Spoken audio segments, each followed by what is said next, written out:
भूत, चुड़ैल, आत्मा, इनके बारे में आपने ज़रूर सुना होगा, या हो सकता है कभी आपका इनसे पाला भी पड़ा हो।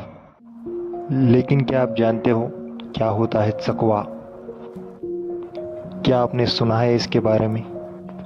एक बार कोई इसके चंगुल में फंस गया है तो समझो हमेशा के लिए रास्ता भटक जाता है। अगर भगवान की कृपा हो तो ठीक, वरना समझो खेल खत्म। जिसे चकवा लगता है वो अपना रास्ता भटक जाता है, पागलों की तरह बार बार घूमकर एक ही जगह वापस आता है। बहुत पहले की बात है, मैं और मेरे 4-5 फ्रेंड्स रात के समय गली में बैठकर गप्पे लड़ा रहे थे। उस वक्त लगभग रात के 10 बज चुके थे। हमारे साथ गली के शर्मा अंकल भी थे, जो हमेशा कोई ना कोई भूतिया किस्सा सुनाते हैं। सभी दोस्तों में बातें चल रही थी, हर कोई अलग अलग किस्से सुना रहा था। कोई भूत की कहानी सुनाता तो कोई चुड़ैल की। वैसे गांव का माहौल था, तो गांव में ज़्यादातर लाइट कम ही रहती थी। उस समय गांव की लाइट जा चुकी थी, हर तरफ अंधेरा था। तिलचट्टों की आवाज़ कानों में गूंज रही थी, तो कहीं दूर पेड़ों पर जुगनू चमचमा रहे थे। तो उसी वक्त मैंने भी शर्मा अंकल से पूछा, अंकल, क्या आप चकवा के बारे में सुने हैं? क्या होता है चकवा, क्या आप जानते हैं?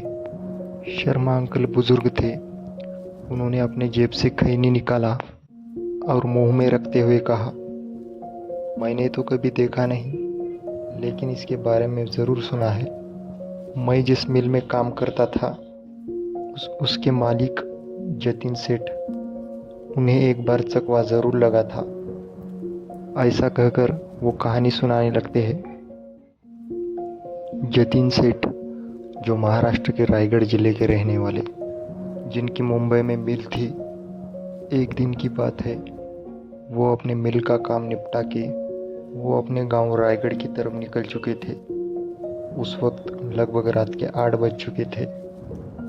जैसे कि आप जानते हो, मुंबई में ट्रैफिक बहुत ज़्यादा होती है, तो उन्हें मेन रास्ते पर आने में लगभग 2 घंटे लग जाते हैं। अब रात के 10 बज चुके थे। मुंबई से रायगढ़ 4 घंटे का सफ़र था, तो जतिन गाड़ी ज़रा तेज़ी से चला रहे थे ताकि जल्द से जल्द पहुंच सके। अब 2 घंटे बीत चुके थे। दोनों तरफ घना जंगल था। यहाँ से रायगढ़ अब 70 किलोमीटर दूर था। रास्ते के राइट साइड में एक बोर्ड पर लिखा था, यहाँ से रायगढ़ 70 किलोमीटर दूर है। तो जतिन सेठ उसी जगह गाड़ी रोकते हैं और हवा खाने के लिए गाड़ी के नीचे उतरते हैं। बाहर ठंडी हवा चल रही थी। अब वो गाड़ी स्टार्ट करते हैं और रायगढ़ की तरफ निकल पड़ते हैं। लेकिन अब उन्हें कुछ अलग से महसूस होने लगता है, मानो गाड़ी में कोई बैठा है और उन्हें देख रहा है। वो पीछे मुड़कर देखते हैं तो गाड़ी की बैक सीट खाली थी और गाड़ी में उनके अलावा कोई नहीं था। फिर भी उन्हें कुछ तो अलग महसूस हो रहा था, तो वो उसे इग्नोर करके वो गाड़ी चलाने लगते हैं। कुछ समय बाद जतिन सेठ की नज़र रास्ते की राइट साइड में पड़ती है और कुछ देखकर वो चौंक जाते हैं, क्योंकि उन्हें वही बोर्ड कुछ समय बाद फिर से दिखाई देने लगता है, जिस पर लिखा था रायगढ़ यहाँ से 70 किलोमीटर दूर है। उसे वो देखकर चौंक जाते हैं, क्योंकि उन्होंने अभी अभी वो बोर्ड क्रॉस किया था। वो गाड़ी लगातार चलाए जा रहे थे। लगभग 2 से 3 घंटे बीत चुके थे, फिर भी वो अपने डेस्टिनेशन तक पहुंच नहीं पा रहे थे। अब रात के 2 बज चुके थे। वो पूरी तरह से घबरा चुके थे, क्योंकि बार बार वही बोर्ड उन्हें दिखाई दे रहा था। अब गाड़ी में पेट्रोल खत्म हो रहा था। अब वो मुड़कर बैक सीट पे देखते हैं, तो अचानक से एक चेहरा उनके सामने आ जाता है। उसे देखकर वो बुरी तरह से घबरा जाते हैं। चेहरा इतना डरावना था कि उसे देखकर जतिन सेठ के हाथ पैर कांपने लगते हैं। फिर भी वो बची कुछ हिम्मत जुटा के गाड़ी चलाने लगते हैं, क्योंकि अब कुछ ही समय में सवेरा होने वाला था। अब रात के लगभग 3-4 बज चुके थे। वो गाड़ी चलाए जा रहे थे। फिर वो अचानक से आगे देखते हैं तो उन्हें एक हल्की सी रोशनी दिखाई देती है। वो उस रोशनी की ओर गाड़ी तेजी से चलाने लगते हैं। वहाँ जाकर उन्हें पता चलता है कि वहाँ एक हनुमान जी का मंदिर है। फिर क्या, वो गाड़ी तेजी से रुकते हैं और उस मंदिर में दौड़ते हुए चले जाते हैं। अब सवेरा हो चुका था। कुछ समय बाद मंदिर के पुजारी वहां पर आ जाते हैं।